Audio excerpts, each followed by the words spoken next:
Si bien la teoría es importante, pero la verdad es que la práctica es más importante, porque ayuda a afianzar bastante la teoría. Entonces, veamos con la 6. La 6 dice, determina el potencial eléctrico, ¿ok? O sea, me está hablando del voltaje, ¿no? De ese phi que le llaman acá. En la superficie de una esfera con radio 5 cuando se le imparte una carga de 1 microcoulomb. Ok, entonces tenemos carga y tenemos distancia. Mira, vamos a ir nuevamente acá. Entonces a mí me está pidiendo este phi, ¿ok? Entonces tengo carga y tengo distancia. O sea, sería simplemente aplicar la fórmula, ¿no? Esta es la constante, que vale 9 10 a la 9. Sí, 9 10 a la 9. Entonces sería constante, carga, entre la distancia. Pero hay que ver si está en un dieléctrico. En este caso no te dice nada de eso. ¿A qué distancia? 5 centímetros, o sea, tenemos la distancia. O sea, sería simplemente reemplazar, ¿no? Constante cara a distancia. ¿Ok? A ver, ¿dónde estás? Constante cara a distancia. Constante 9 10 a la 9.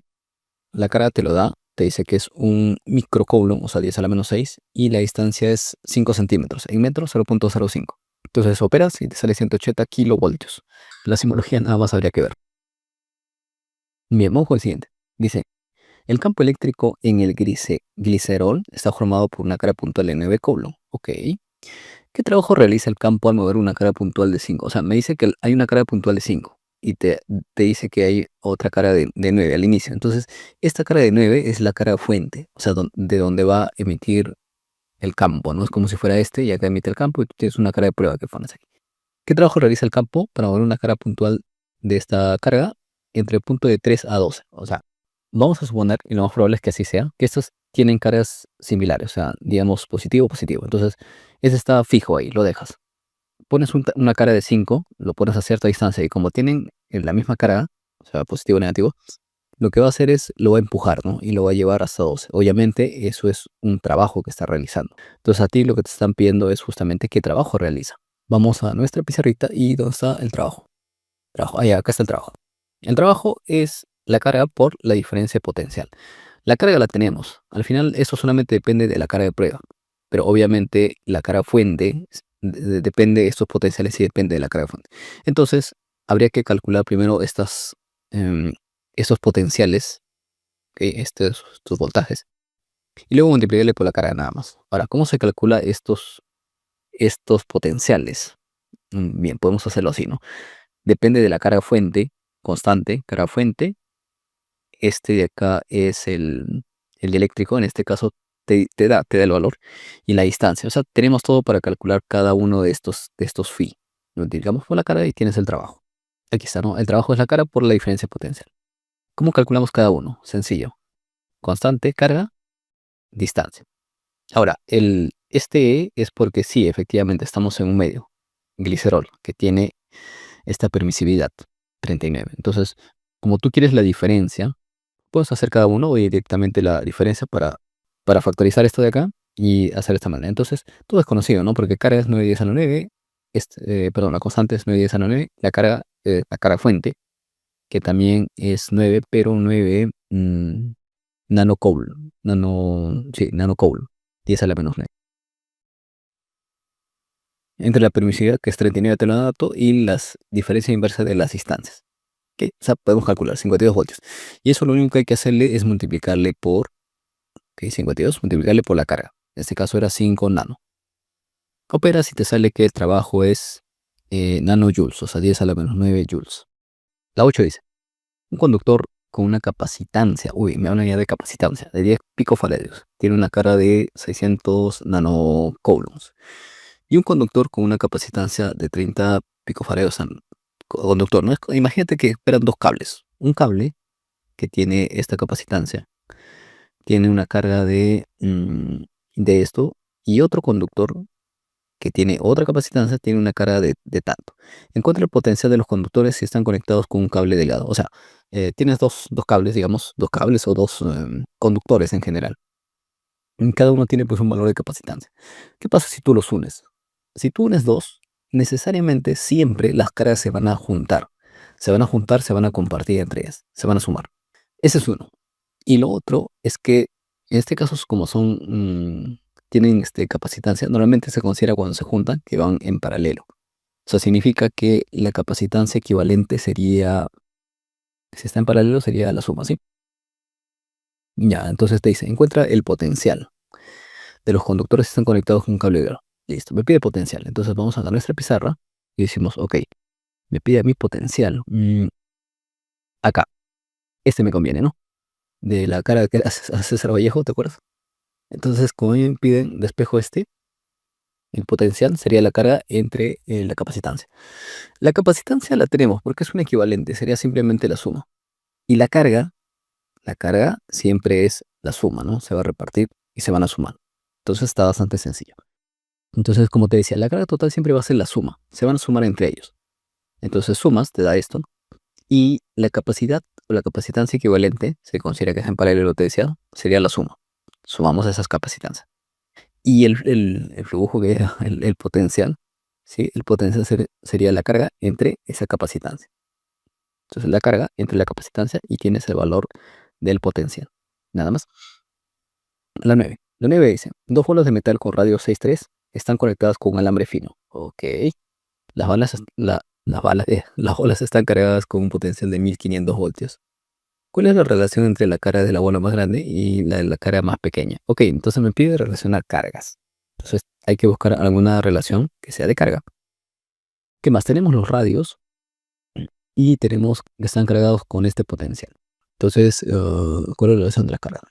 Bien, entonces, cuando te habla de bolas, de esferas, hay un apartado acá, que yo ya le he copiado acá en la pizarra, que es justamente esto. Cuando tú tienes esferas que están cargadas, el potencial que vas a tener va a ser la constante, ¿sí? Porque esto de acá al final es la constante, 9, 10 a la 9. Carga entre este radio que tiene. Y justamente se aplica al ejercicio que tenemos, porque la constante la tenemos, ¿ok? Las distancias la tenemos si queremos esto. Entonces, el potencial también lo tenemos. Por lo tanto, podemos calcular la carga. Directamente puedes hacer la relación de cargas con esta relación de acá. Sería constante carga entre R. Entonces vamos a ver acá Skynet. Sí, mira, perdón, potencial. Siempre me confundo, ¿no? Porque el simbolito de flujo es así. Carga constante, radio. Entonces, en ambos casos, el potencial es el mismo. O sea, podemos directamente relacionar ambos, ¿no? Constante carga, distancia 1, constante carga, distancia 2. La constante es la misma. Entonces se simplifica y tú justamente lo que te piden es la relación de las cargas. La relación de cargas es la misma relación de radios. Directamente, sí, carga 1 a radio 1. Entonces, si esta es la relación de radios, entonces la relación de cargas justamente es 2. A ver, ¿qué más? La 10 dice, 1000 gotas esféricas idénticas de mercurio están cargadas con el mismo potencial 0,1. Determina el potencial de una gota esférica grande resultante cuando todos se juntan. Mira, este ejercicio es interesante. Incluso yo lo resolví en la pizarra. Digo esto porque normalmente acá, la forma en la que se estudia, de verdad, los chicos que no saben no, sufren bastante. Porque básicamente es resolver el ejercicio, ¿no? Y la teoría te lo dan en ruso. Entonces, con el poco ruso que hablamos, sí, se sufre. Ya, entonces, dice, tienes 1000 gotas idénticas de mercurio. Ok, entonces, ¿qué va a pasar cuando estas se junten? Se supone que los volúmenes se van a sumar. Por lo tanto, el nuevo volumen, ahora, el volumen de una esfera, si tú te acuerdas, es 4pi radio al cubo entre algo así. Vamos a poner acá volumen de una esfera. Mira, el volumen de una esfera es 4/3 de pi radio cubo. Al final, ¿para qué me sirve esto? Lo que pasa es que cuando se junten todas las bolitas, lo que yo quiero saber es el nuevo radio, porque necesito saber el radio, para los cálculos se necesita el radio. Entonces, se supone que el nuevo volumen va a ser 1000 veces el volumen inicial, ¿ok? El volumen inicial era 4/3 de pi radio chiquito al cubo. Entonces, como se va a simplificar y tú vas a tener que el volumen final, que es 1000, va a depender del radio al cubo. O sea, al final cuando saques raíz cúbica, porque todo eso se simplifica, no sé si se entiende eso, te va a salir que el radio es, raíz cúbica de 1000 es 10, o sea, es 10 veces el radio pequeño. Solamente por eso es que hago esta comparación, ¿no? De cuando se juntan las gotas y forma un esferón, y necesariamente su volumen va a ser 4/3 de quién, de pi, pero de ser 10 veces el radio chiquito. ¿Por qué 10? Porque al hacerse al cubo se hace 1000, porque son 1000 gotitas. Bien, entonces determina el potencial me está pidiendo, o sea, el EFI que le llaman acá. Ok, para calcular el EFI, ¿qué necesitamos? Necesitamos, nada, no es por acá porque no estamos hablando de capacitancias. Ok, necesitamos la constante, la carga entre el radio. El nuevo radio ya lo conocemos, es 10 veces el radio pequeño. Las cargas siempre se van a sumar, no te olvides, las cargas siempre se van a sumar. Entonces, creo que tenemos todo. Sí, mira, son 1000. Aquí está el phi pequeño. Entonces, si nosotros hacemos justamente el nuevo phi que te están pidiendo, sería constante carga radio, ¿sí? Constante carga radio, eso ya lo acabamos de ver, es esto. Constante carga radio. Porque estamos hablando de cosas así esféricas. Ok, entonces, la nueva carga siempre se va a sumar, ¿no? Sería los 1000 veces la carga pequeña. Entre el nuevo radio y el nuevo radio, ya te dije por qué es 10R. Ok, pero este constante carga radio chiquito, justamente es el inicial, la carga inicial, que son los 0,1. Entonces, si tú operas, te sale 10 voltios, que va a ser el nuevo. ¿No? Bastante sencillo. Pero la cosa era por qué es que el nuevo radio es 10, ¿no? La 10. Vamos con la 11. La 11 dice que tienes un condensador plano que consta con dos placas redondas de ese diámetro, separadas con una capa de aire de este espesor. O sea, te están dando la distancia, la separación de las placas. El voltaje entre las placas de condensador es 100 voltios. ¿Qué carga se concentra en cada placa? Ok, me pide carga, tengo distancia y tienes voltaje. O sea, la carga sería la capacitancia por el flujo. Bien, mira, la capacitancia la podemos calcular porque la forma de calcular, acá lo he puesto, mira, aquí creo que no estaba. La capacitancia constructivamente se calcula de esta manera. Este epsilon, que es una constante, salvo que esté en un dieléctrico, ¿no? Que creo que no es el caso, ya, pero es este de acá, que esto ya también es conocido, que acá no estaba. El área entre la distancia. El área lo podemos saber porque es una cosa esférica, o sea, pi radio cuadrado. Entonces podemos saber la capacitancia. Sabiendo la capacitancia, esto creo que te lo dan de dato. Sí, 100 voltios, podemos saber la carga, ¿no? Y justamente eso es lo que te pide, ¿qué carga tiene? Entonces vamos a ver acá. Aquí está, mira. Entonces, primero calculamos el área. Decía pi radio cuadrado. Listo. El condensador, constructivamente, este es su fórmula, la que ya te la mostré. Se calcula. ¿Qué más? Carga de una placa. Carga César Vallejo, ¿no? No, o sea, la capacitancia por el voltaje que te dan de datos. Entonces ya se calcula la carga. En este caso sale nanocoulombs. No con el siguiente, para acabar rápido. La 12 dice, determina el área de las placas de un condensador de aire plano con una capacidad de 1 microfarado si la distancia de las placas es 1 milímetro. Bien, esto simplemente es lo que acabamos de ver, la forma constructiva. Esto. La capacitancia es esto de acá que es conocido, el área entre la distancia. Y hablando de esa constante, es este de acá, mira, 8.85 10 a la menos 12. Esa es la constante. Hay que calcular simplemente, ya, perdón, te están pidiendo el área, ¿no? Despejamos acá, te dan todo, ¿no? La capacitancia es 1 10 a la menos 6 microfaradios, claro. La capacitancia se mide en faradios.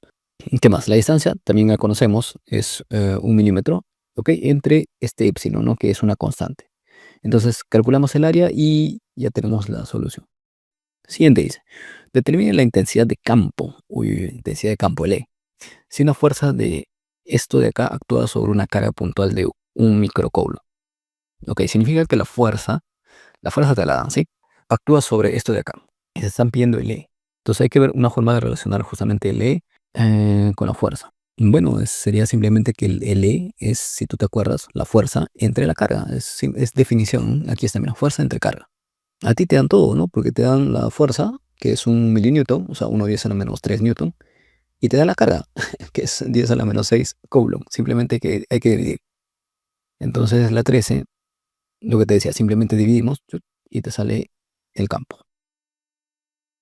La 14 dice, dos bolas metálicas idénticas se cargan con menos 15 y 25. Se tocan por atracción. Mira, en el momento en que se tocan, recuerda, las caras siempre se van a sumar. Significa que las nuevas caras ahora van a ser 25 más menos 15, o sea 10. Pero si se van a separar, las caras se van a separar en dos, o sea cada uno va a ser 5 y 5. Y luego se separan 5 centímetros. Determinen la fuerza de interacción entre ellas tras el contacto. ¿Ok? Bueno, bastante sencillo, ¿no? Porque la fuerza, si tú te acuerdas, es constante, que es conocida, producto de cargas, distancia al cuadrado. Y tenemos todo, que es la 14. Constante, las caras son iguales, al cuadrado sería, o sea, producto de cargas, distancia al cuadrado. Conocemos todo, ¿sí? La carga total siempre va a ser la suma, te decía 10, pero como son 2, se va a repartir en 5, 5, pues acá queda 5. Lo operas, te sale 90 newtons.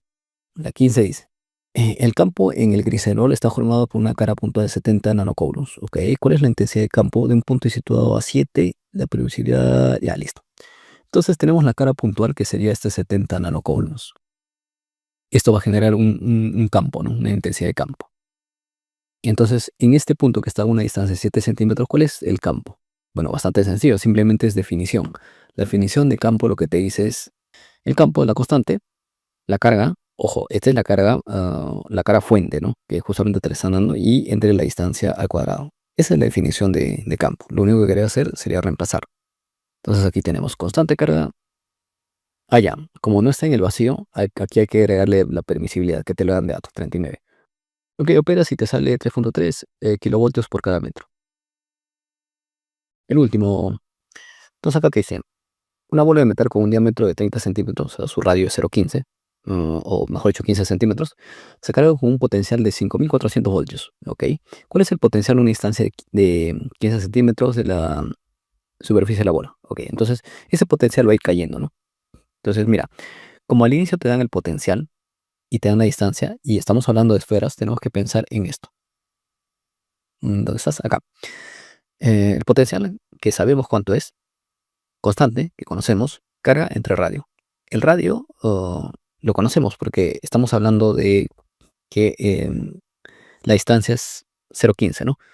Por lo tanto, podemos calcular acá la carga con todo eso. Entonces, una vez que ya tenemos la carga, podemos saber, porque al final el potencial depende de la carga fuente, que ahorita vamos a conocerla, y la distancia a la que esté. Nada más. Ahora, en la superficie de esto se supone que está, si este es de 30 centímetros, la distancia a la superficie es 15. Y a ti te dicen a 15 más, o sea, al doble del radio. Entonces, obviamente, el potencial va a ser la mitad de lo que era en la superficie. Entonces, solamente habría que meter los números, ¿no? Bueno, aquí está, ¿no? Potencial, constante carga radio. Si nosotros despejamos acá la carga, te sale el potencial por radio entre carga.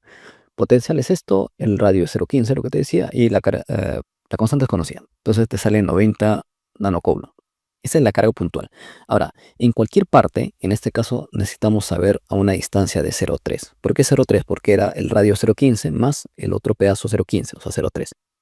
Constante, la carga que acabamos de calcular, 90 nanocoulombs, y entre la distancia, 2700 voltios. Entonces, este es el potencial que va a tener a esa distancia. Parece un poco lógico, ¿no? Porque mira, si se está cargando 5400 a una distancia R, entonces al doble de distancia va a caer linealmente, por eso es que cae a la mitad. Ok, bueno, la respuesta es eso. Bien, de ahí, ¿qué más tenemos? Tenemos la definición de la corriente, que es la carga por unidad de tiempo. Tenemos un poco de simbología. Esto es una batería, esto es una fuente, dice. Bueno, esta es una resistencia, esta es una lámpara, este es un rheóstato, que es cuando una resistencia varía. Un switch o un conmutador. Estos son instrumentos, amperímetro, voltímetro, batímetro, y esta es conexión, o sea, cuando hay conexión y cuando hay un cruce. Esta parte es importante, y cómo conectar los instrumentos también, porque yo me acuerdo que una vez, solo una vez por este caso, quemé un amperímetro. No es muy común quemar amperímetros, sobre todo de los que uno compra, ¿no? Que son baratos, porque los caros tienen sus fusibles de protección. Los baratos también, pero como no cambiamos los fusibles, los valoramos. Bien, acá tenemos un circuito y hablamos de la ley de Ohm. Esto es bastante sencillo. De repente es sencillo porque lo he visto demasiadas veces. Pero definimos la ley de Ohm con una relación bastante sencilla, ¿no? Como si fuera MRU. Dice que la corriente es el voltaje entre la resistencia. O dicho de otra manera, el voltaje es la corriente por la resistencia. Estamos hablando de elementos pasivos, que, bueno, pasa corriente y tiene una resistencia. ¿Qué otra cosa? La resistencia también de los materiales a nivel constructivo, así como estamos viendo los capacitores, a nivel constructivo depende de una resistividad, depende directamente de la longitud. O sea, mientras más largo sea, hay más resistencia y depende del área, inversamente. O sea, si el área es más grande, hay menos resistencia. Eso es lo que significa. ¿Y qué más? Que la resistencia va a variar de un material, va a variar dependiendo de la temperatura. Y esto es importantísimo. Y eso da pie justamente a los materiales que son semiconductores, otros temas. Pero la cosa es que cuando las resistencias se calientan, su resistencia varía. Y eso es interesante porque en todos los circuitos que cuando uno hace, hay que tomar las medidas de las resistencias en frío. Porque una vez que ya empieza a calentarse, a consumir potencia, uno no puede medir la resistencia ahí en caliente. Entonces va a dar cualquier valor. ¿Ok? Entonces, bueno, acabamos el tema este. Nos queda electrodinámica, creo. Pero lo importante es que acabamos hasta acá.